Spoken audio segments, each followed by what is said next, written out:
le Sako. Il y a dit Bolombo, greffe international, il y a peuple Mokozi, peuple souverain. Merci Nabino Nyonso. Oyo Bourgeois. Image Oyo en direct. Le Sako Bissika Nyonso Bozwami. Merci. Merci les sous. La fidélité Nabino. Ingeta, on est ensemble, Nenge kaka na sala ka marche na ngai matinale. Voilà. Donc toye lisusu lelo po tolobela.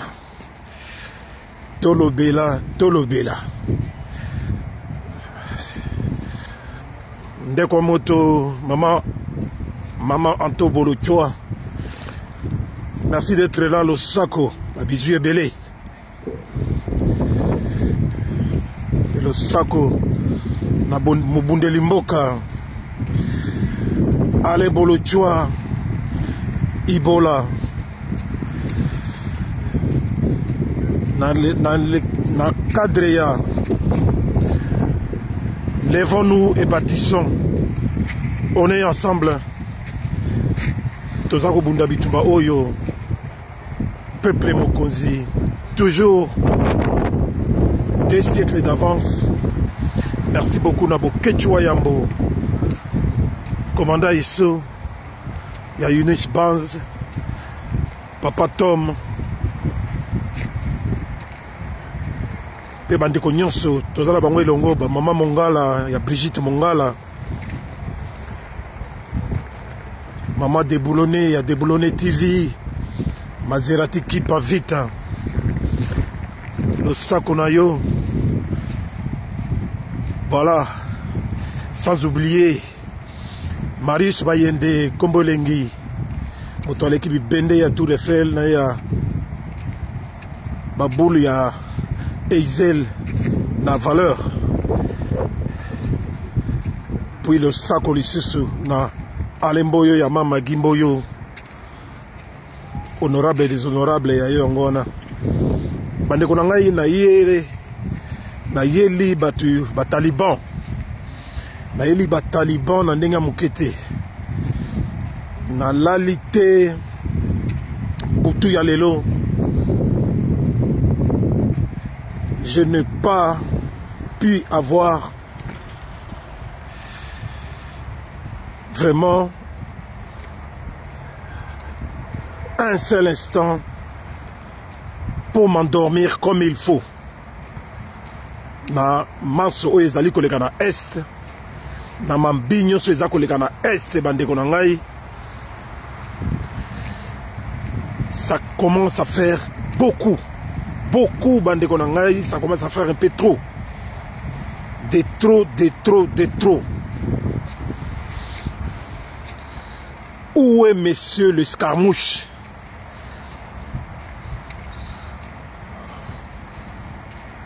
Où est monsieur lisez sur mes lèvres?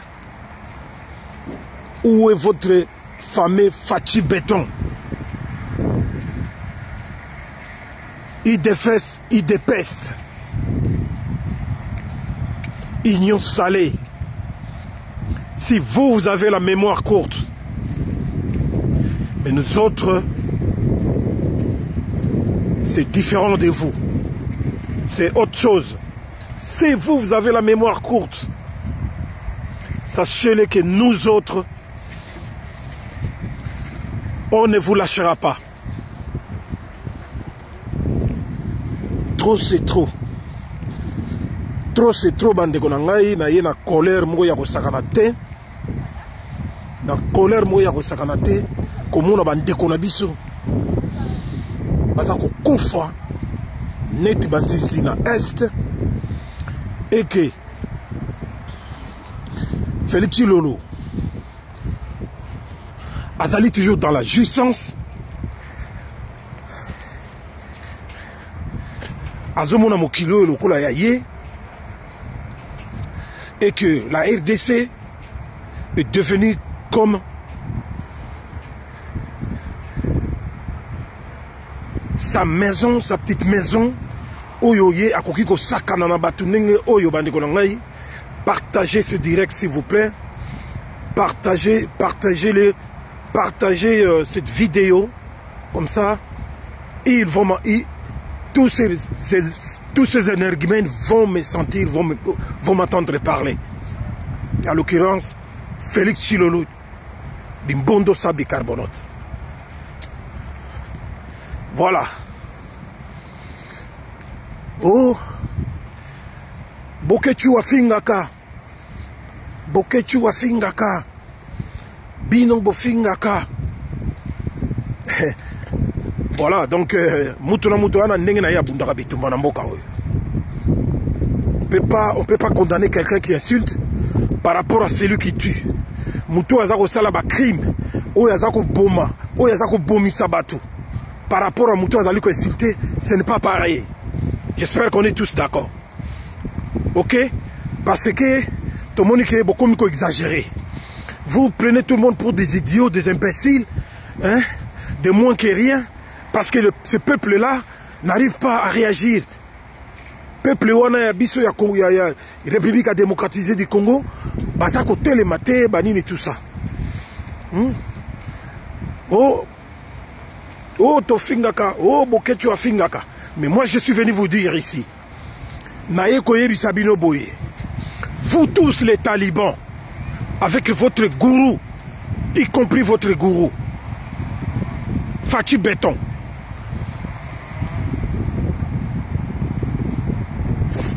10 générations avant cette année 2024. 10 générations, je dis bien 10 générations d'avant cette année 2024, les années précédentes.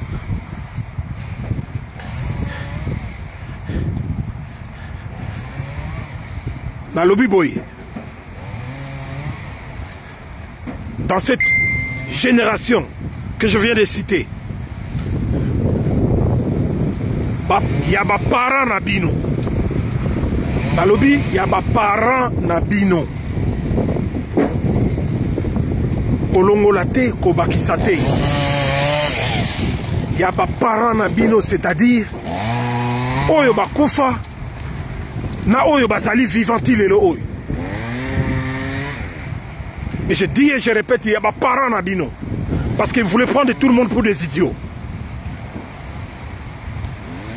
Parce que trop c'est trop. Comment voulez-vous M23, le M23, le RDF rwandais, Nakati Amabele Nabiso, et qui continue à tuer, à assassiner ouvertement, sans que Bazala dissuader, parce qu'on continue à bomba batou, qu'on peut boto la territoire na ndenge balingi. C'est comme si nous avons un pays qui n'existait pas. Et que Bino Bozo le Kawana Félix Antoine Tshilombo, que le Kawana pas la robake Ozali, Bozali la gouvernement, Ozali président, et bateau il y a IDPS continue à t'acclamer, il y a Robert Léo Maboko, pendant que vous êtes dans la jouissance et que tu fous rien. Tu fous rien pour ce peuple-là. Lelo na réalité na image oyo bandeko na ngai soki botali bino moko na internet boko mona ke ce n'est pas la première fois, c'est dans leur système, dans le système des criminels de M23, des Rwandais, pour faire du mal, pour causer du mal au peuple congolais.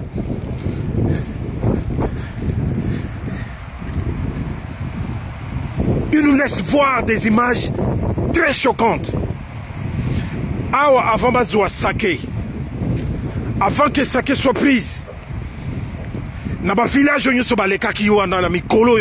y a 48 heures. Ils ont massacré Tout un village. Et plus d'une centaine de personnes qui sont mortes. Oboye kaka bakoti na village babomi. Et Saké se trouve à plus ou moins 7 km de Goma. Et bientôt ça sera le tour de Goma. Pendant que Taliban et Félix Béton nous disent qu'ils ont une armée, ils ont ceci, ils ont un État, et tout ça, le gouvernement machin, et tout ce qui s'ensuit. Mais Bazako intervenir, je vous dis, mes chers frères et sœurs, si je suis remonté, je n'ai pas pu dormir, l'image de cette femme, parmi les massacrés, parmi Bato Babomi, l'image de cette femme qui a été tuée à bout portant, avec son bébé dans les dos, avec son bébé dans les dos, et les mêmes personnes qui les ont tués, ils ont filmé. Pour nous choquer,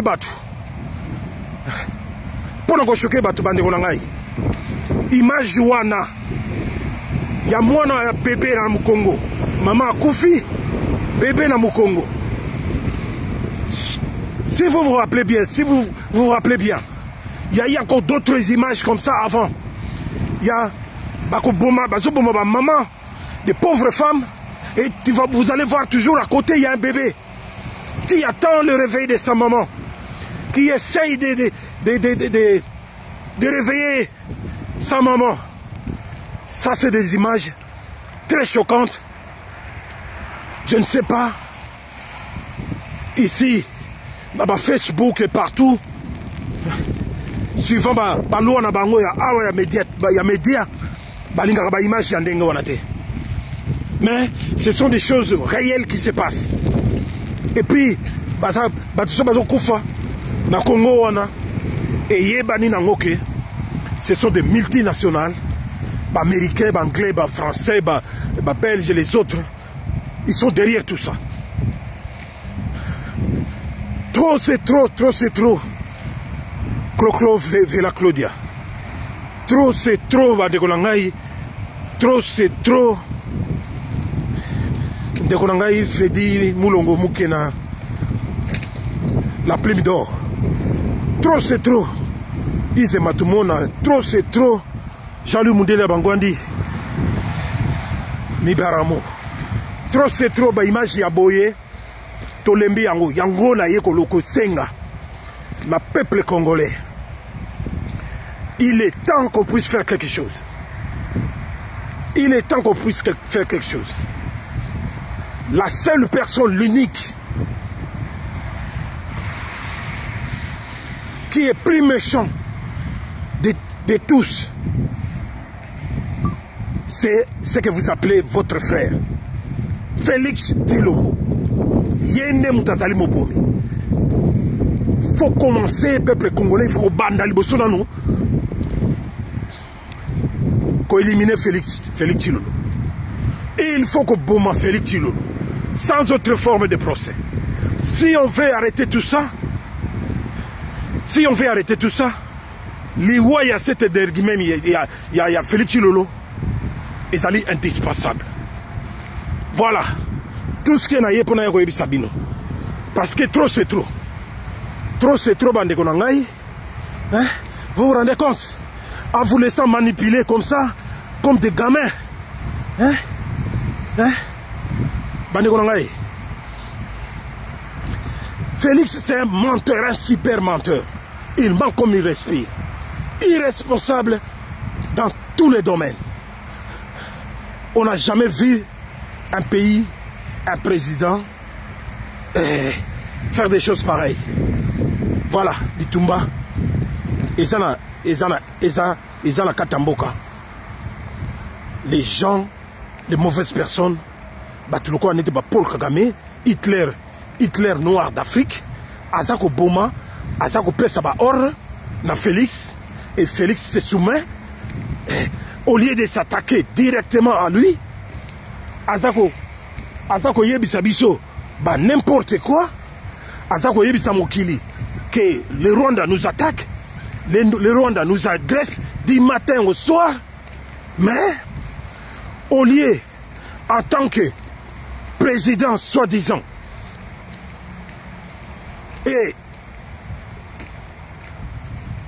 un pays qui doit normalement avoir une armée, pourquoi ne pas riposter tout de suite?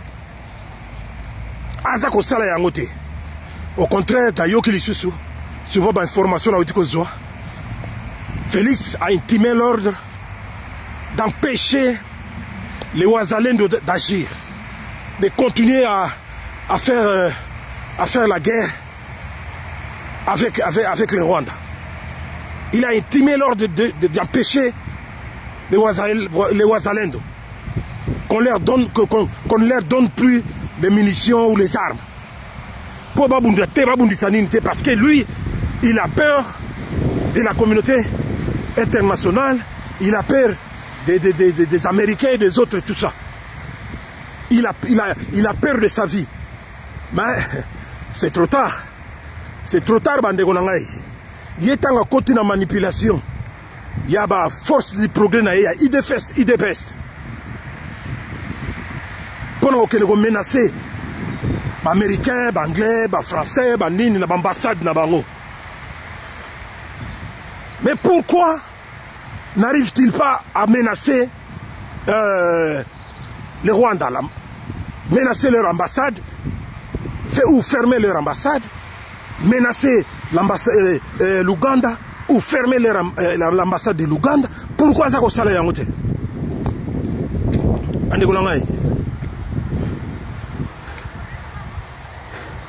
Il y a mais moi je pense que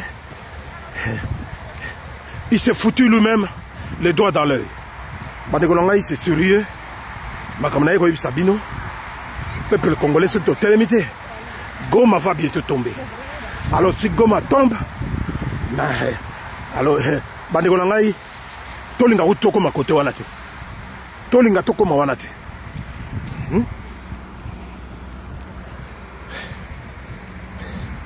C'est grave ce qui se passe. Mais félicitations quand même, la mobilisation et tout ça comme ça là. Même dans la communication gestuelle, le monde entier maintenant, le monde entier compatit avec nous maintenant. Hein? Partout, il y a geste, il y a boye comme salama. Donc, ça prouve en suffisance que on tue les gens chez nous, il y a un génocide chez nous, mais la communauté internationale fait la sourde d'oreille. C'est ça, il y a un ça là, tu as boye, geste oyo, et puis geste il y a nini,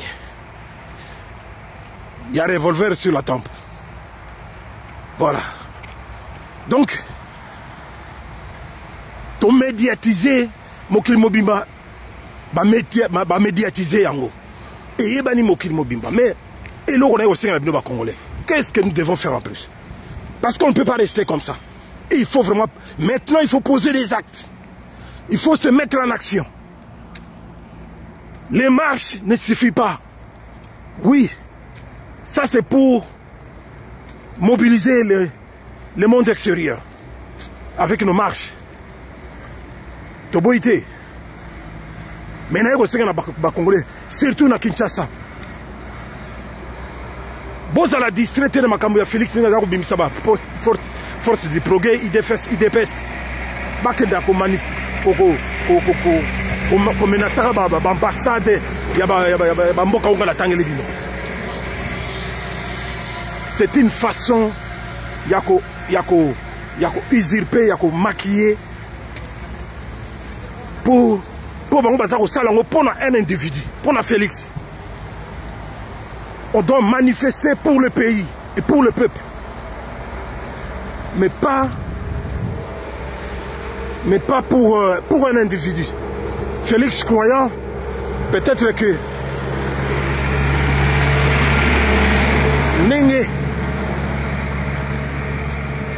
Nenga zoluka fausser piste. Acha comme si population congolaise baza simanaye et baza contre la multinationale, communauté internationale. Pour les accuser, oui, nous le savons très bien que la communauté internationale et plus particulièrement les multinationales, ils ont une part de responsabilité dans cette histoire.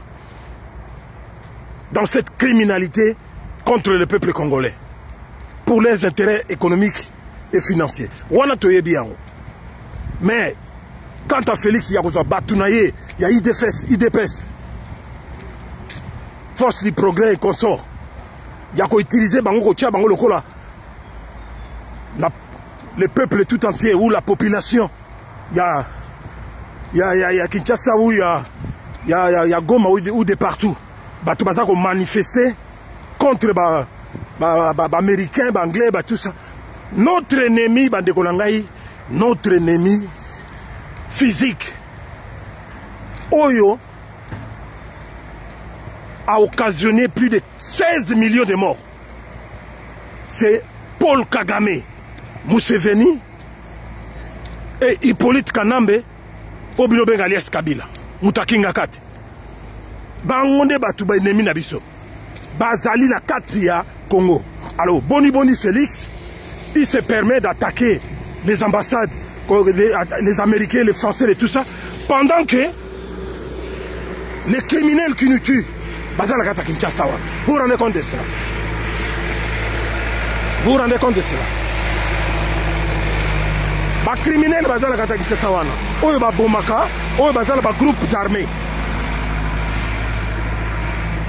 Barubero na ba groupes armés na bango na ba Minembo et tout ça. Hein? Ba Moïse Nyarugabo, tous ce monde là. Ba Mbouissa Nyamouisse et les autres, bazala ba groupes armés na bango partout. Disséminés na kati ya Est kuna. O bazako bomabati. Voilà des gens qui nous tuent, des gens qui rentrent en action pour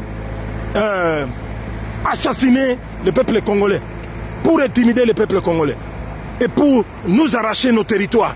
Ninge bazuba Bunagana, ba Ruchuru, ba Masisi, hein, ba Kiwanza et consorts. Lelo ba komina Basaki. M23. Et puis, on n'a pas la mémoire courte. On n'a pas la mémoire courte. M23, c'est une branche armée, il y a IDPS. M23, c'est une branche armée, il y a IDPS. Alliés politiques, il y a Union Salée. Union Salée. Depuis plus de 5-6 ans. Bazali, allié politique. Il y a Félix Tshibouaba, Tshilombo, Monsieur l'Escarmouche. On n'a pas une courte mémoire. Hein? Bango, Félix est en même temps. Le financier, un des cadres financiers. Il y a M23. Donc, Bato Azako Bomabiso na mboka wana. Si je me permets aujourd'hui, Yakoloba, Nabango, 10 générations d'avant 2024, 10 générations précédentes, d'avant les années 2024, il y a des parents na bango. Je répète encore, il y a des parents na bango. Oyo bakufa, na oyo bazali vivant ilelo oyo. Ça ne peut pas continuer ainsi. Yango la bandiko ngai na marche ngai na zo sala lelo, na lobaki na ya koloba yango parce que trop c'est trop. Trop c'est trop dai kilolo. Trop c'est trop. Trop c'est trop. Donc bandiko ngai boye baki mboka na biso soto fandika nengo.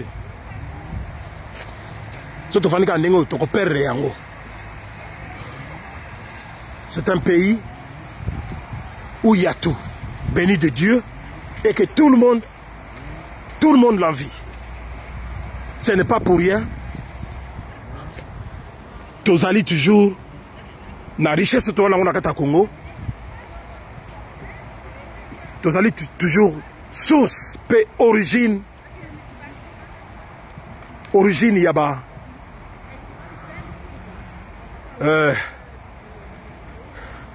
origine yaba makambu tout ba révolution technologique nyoso ya mokili.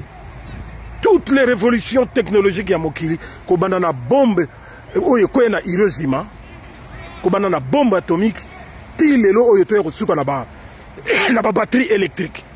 Et puis ce n'est pas encore fini. Ma matière première stratégique ya mokili nyoso za na mboka na biso. Donc ce que tu là lisa, il y a un service congolais. Moi, il y a février, et filaté, opération, Bengana tout Rwandais, Nyos, Nakisasa partout. Opération, tu es bindak, tu es bangona balabala, tu es bangona nabari, nabaveni. Il faut que Bengana tout Rwandais.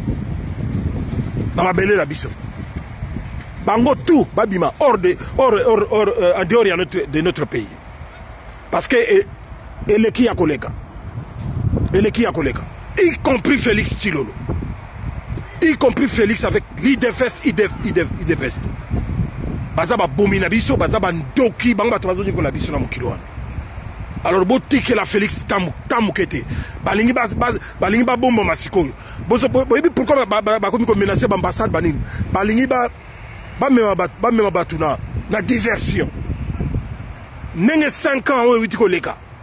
Babana iko kose la Hippolyte Kanambe FCC à cause na bango baza ko bloquer biso. Sikoyo bakomi ko préparer sikoyo. Bakomi ko préparer terrain. Pona kolobake 5 ans oyo peut-être ceux qui est marché et ça à cause il y a ba américain, il y a ba anglais, il y a ba nini et tout ça. Faux et archi faux. Américain, anglais ou tout ça va empêcher et l'autre morote awa na Congo pour que bino bateau boza ko dirige Congo boye ba bongisa Congo. Nous vous attendons sur ce point-là. Sur ce point-là, mesdames et messieurs, il faut qu'au Kangalo Kuta Yasuka ya Félix Tshilolo. Il y a 5 ans, à Somba qui majorité parlementaire, il y a qu'au Somba, il y a qu'au corrompre. Majorité parlementaire, il y a en pleine législative un aventurier. Et ça, maintenant, on est dans le Moukil. Mais beaucoup de monde a battu tout, même la communauté internationale. Parce que un parlement le plus corrompu, mais le locomotive. Pour Bissomo Congolais, ça n'a pas rien. Sikoyo, après avoir usurpé vote, élection, Oyo, Salama, élection, simulacre des élections. Pourquoi? Parce qu'il s'est voté lui-même. Parce que s'est voté Yemoko. Avec des machines à voler, il y a distribué plus de 15 000 machines. Donc, c'est-à-dire, ils ont la majorité absolue dans le Parlement. Vous vous rendez compte? Absolue. Et rien ne les empêche. Il y a voté la loi, il y a ça, tout pour Sambokawan. Et là, comment ils ont empêché Bangote? C'est par là que nous allons les avoir. Le Kouta Monene. Le Kouta Monene, Félix, un menteur, quelqu'un qui ment comme il respire. Irresponsable number one. Bazako bomobande kona yona est, yozako bina, yozako sepela mokili. Et biso ba Congolais, tous ala pour tout mettre la maboko. Yango to yoko sabino ba Congolais, de se réveiller. Il est temps de se réveiller. bobima na baventure bobima na buzoba botika bamusicien na makambo na bango parce que c'est des inconscients. Nous sommes en train d'applaudir nos joueurs, les léopards, avec tout ce qu'ils ont fait pour médiatiser encore plus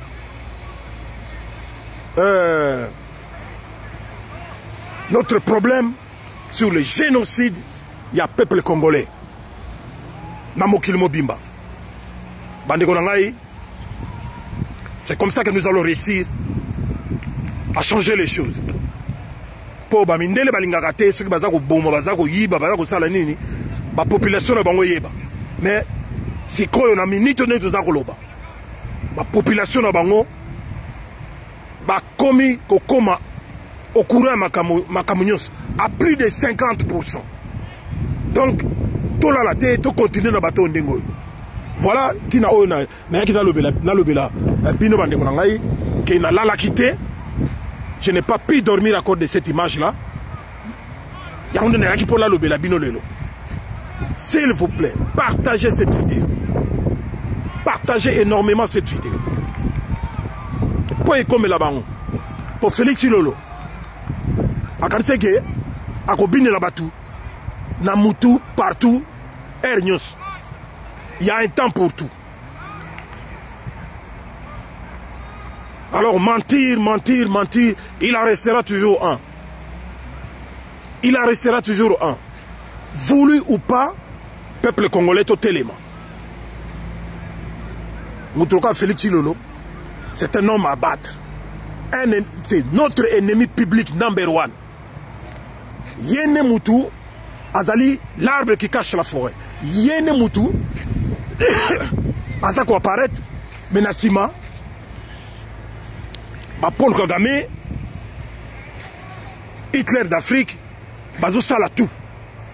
Bazosala nyonso pour faire agenouiller un grand pays, un petit continent dans un continent comme la République a démocratisé du Congo. Donc, en tout cas, Sabino Yangoana, Bolanda Félix est un escroc, un tyran, un vagabond, un voyou de la politique. Yena bande naye, yaba escroc, oyo ba wuta na diaspora, maman naye malata, et tout ce monde-là, c'est un monde de voyous. Il s'en fout de nous, il s'en fout du peuple, il s'en fout même de la nation congolaise. Botala niveau oyoke, nous n'avons plus notre souveraineté. Notre souveraineté territoriale, on n'en a plus. Donc, Moutinho Sakoma, Olingo côté à Ophélie. Je me permets aujourd'hui de revenir encore devant vous pour passer ce message qui est très très important. Donc, Bandikonangaï, Maman Déboulonné a Déboulonné TV, le Sakonayo, Panza message, Maserati qui pas vite. Grâce Tumba ya Jimania TV, Tatanya Osango, Patrick Lokala, Mama Océan,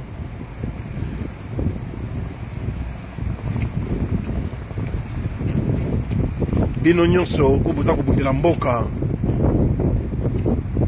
Mama Anto, Kinkala, Mama Kelani, lève-toi et marche. Bande konangai pona ko sukisa na lobake. Tozala ebele. D'abord à Paris. Le 17, c'est samedi 17 na Paris pour la marche. Oyo to kena ambassade ya États-Unis et tout ça, ya ba Russie et tout ça. Tozala ebele na kati ya Paris. Bande ko ba organiser kuna, donc il faut tozala. Ba marche wana zo sala bien. Bon moni bino moko bana na biso ya mikende nini bazali ko batambola ki awa na weekend uti koleka. Alors ya biso moko na kati ya Bruxelles ezali le 24 oyo opesi mbambo aboyi tokotambola pe ndenge moko na ambassade et tout ça en démarrant à partir du départ ekozala toujours au même lieu, c'est-à-dire place Lumumba, na métro Port de Namir, Matongé. Donc tous wana ebélé à partir de 13h pour na totambola elongo ko laksa na bateau ya mokilike. Nous sommes prêts à tout. On va plus lâcher prise parce que c'est pour nous une question de vie ou de mort. Voilà. Donc bandeko na ngai on a zaki pona yebisa bino yango wana. Bakoyi kosangana na bato ndenge wana ti. Trop c'est trop. Freddy Moukena, ma prime d'or. Bitumbanayo et Zayabiso. On est ensemble. On est ensemble. Voilà, Banegolanga Sukiwana. Pour ces quelques minutes que j'ai prises, il y a passé message Oyo. Bandekonyo Sobazala saisi. Baye bandengeni tokoyi ko sala. Mais, tozo senga na bino ke boto zela ya mingi te. Opération Toyebindaku, opération tout benga na ba Rwandais, ba tuti Rwandais nyonso. Oyo bazala kata Congo. D'ici fin février, il faut que Tchabango libanda. Pour makambo oyo Félix Azako sala, ezala kate. Voilà. Donc boye ba yango ke ba wazalendo bazali sikoyo empêcher pour ba riposter. Nenga bazako bunda bitumba pour na kobatela Goma Félix Lolo vi ba bêtise na ye vi complicité na ye oya zali nangona na communauté communauté internationale à travers la MONUSCO et le Rwanda ya Paul Kagame et l'Ouganda de Museveni balobi il faut bakende jusqu'au bout. Pourquoi? Parce que balkanisation fait salama. Du nord, nord-est, sud-est. Et salama à tout prix. Parce que démocrate américain, ya bango ezo souka na année au plus tard novembre. Démocrate américain. Trump a aussi que la bango tenté. Trump a aussi que la bango tenté. Na ba élection oyo. Ba yebi ke bazali ko perdre yango kala mingi te. Biden azako longwa. Alors ils veulent accélérer les choses. Pour na ba intérêt na bango économique, pour na puissance na bango. Donc, ils n'ont pas d'autres pays. Oyo bakoyiko ko enrichir.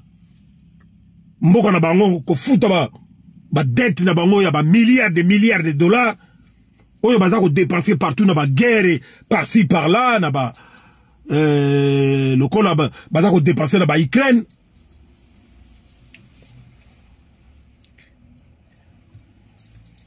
Neng bazako dépenser na ba base arrière na bango partout dans le monde. Donc pour na bango il faut tout récupérer en RDC. Yango moni bazako accélérer ma solo. Balingi kaka ba Goma Ekoya.